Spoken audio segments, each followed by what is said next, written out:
क्या आपने कभी सोचा कि पैसों की कमी मोहब्बत को भी तलखी में बदल देती है और मोहब्बत चुप करके खिड़की से निकल जाती है जब पैसे ना हो? ऐसा नहीं है। शादी सिर्फ शादी कर देने की बुनियाद पर नहीं चलती या कर दें की बुनियाद पर नहीं चलती, बल्कि इदारे की तरह मैनेज होती है। जब तक माली मुश्किलात रिश्ते में आप कह लीजिए कि मुस्तकिल तनाव पैदा करने की वजह बनने का खदशा और ख़तरा है, तब तक शादी को सोचना अच्छी बात नहीं है। ये बात भी समझना जरूरी है कि जब पार्टनर ये महसूस करे कि वो अकेला ही सब कुछ उठा रहा है। एक सवाल ये पूछा जाता है कि क्या शादी मुआशी इस्तेहकाम के बगैर कर लेनी चाहिए? कुछ लोग कहते हैं कि निकाह में बरकत है, निकाह में बरकत इतनी है कि आपके वसाइल बनते चले जाते हैं, लेकिन अगर आप मुआशी तौर पर मुस्तहकम नहीं है या कोई काम ही नहीं कर रहे तो फिर उसमें कैसे सिलसिला बनेगा? ये बात ठीक है, मोहब्बत जज्बात से बनती है। जज्बात की आप कह लीजिए कि पूरी की पूरी जो कहानी है वो इस कहानी का नाम ही मोहब्बत है, लेकिन रिश्ते वसाइल से निपटते हैं।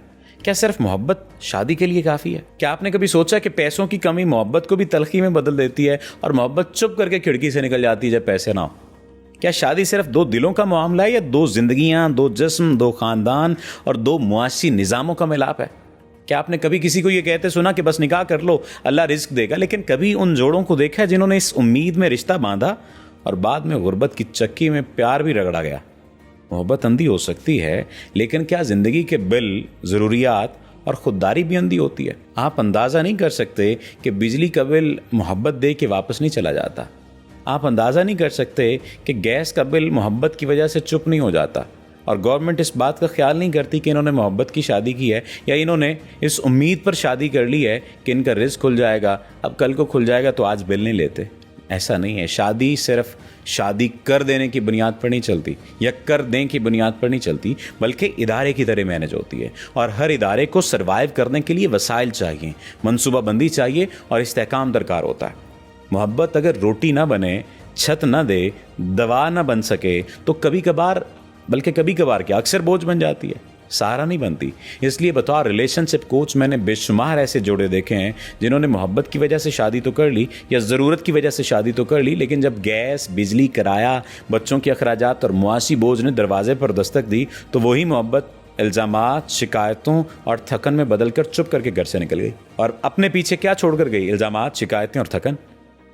फाइनेंशियल स्ट्रेन सिंड्रोम का जब तक आप शिकार हैं, जब तक माली मुश्किलात रिश्ते में आप कह लीजिए कि मुस्तकिल तनाव पैदा करने की वजह बनने का खदशा और ख़तरा है, तब तक शादी को सोचना अच्छी बात नहीं है। फिर सर्वाइवल बेस्ड कॉन्फ्लिक्ट रहेगा आपका। जब बहसों की बुनियाद जज्बात नहीं रहेंगे, वसाइल की कमी बन जाएगी, फिर क्या करेंगे आप? ये बात भी समझना ज़रूरी है कि जब पार्टनर ये महसूस करे कि वो अकेला ही सब कुछ उठा रहा है और दूसरा बस मोहब्बत का नाम लेकर जी रहा है, फिर क्या करेंगे आप? ये वो जगह होती है, ये वो मकाम होता है जहां मोहब्बत चुप हो जाती है और सिर्फ जिम्मेदारियां बोलती हैं। फिर ख़ानदान भी कहते हैं हमारी तो जिम्मेदारी सिर्फ शादी करना था, कब तक पालते रहें?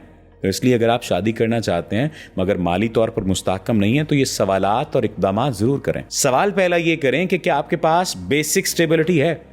अब बेसिक स्टेबिलिटी में एक जगह यानी रहने की जगह, रोज़गार और कम से कम इतनी आमदन कि आप रोज़मर्रा के अखराजात उठा सकें।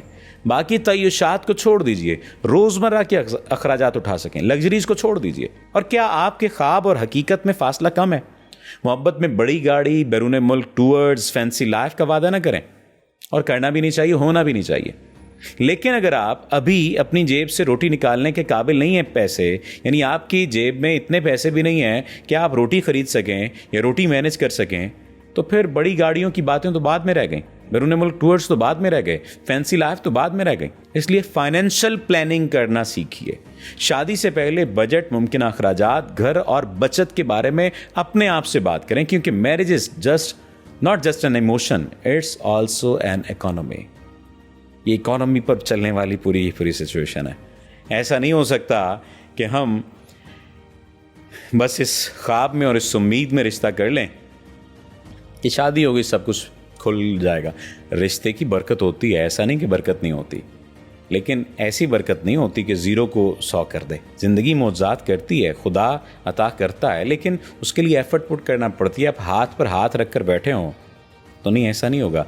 बच्चा काम नहीं करता, इसकी शादी कर दो काम करने लग जाएगा। जो पहले नहीं कर रहा माँ बाप के डर से या माँ बाप के लिए काम नहीं कर रहा, वो बीवी के डर से बीवी के लिए करेगा, माँ बाप से ज़्यादा सगी हो जाएगी बीवी। लड़का नशा नहीं छोड़ रहा तो शादी कर दो।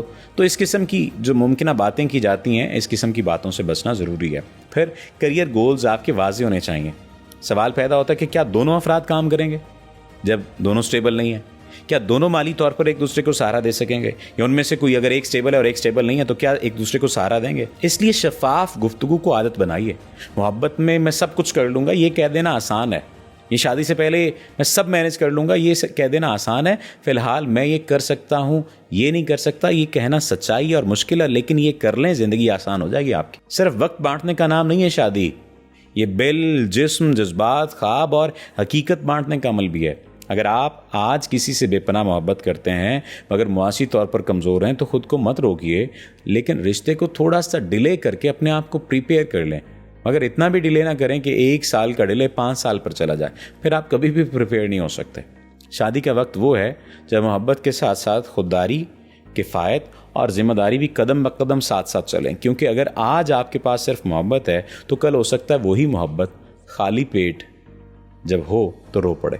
इसलिए मोहब्बत या शादी का ताल्लुक वही खूबसूरत रहेगा जो इज़्ज़त और किफ़ायत के साए में परवान चढ़ेगा। शादी सिर्फ दिल की या जिस्म की बात नहीं है, ये ज़िंदगी की जंग भी है।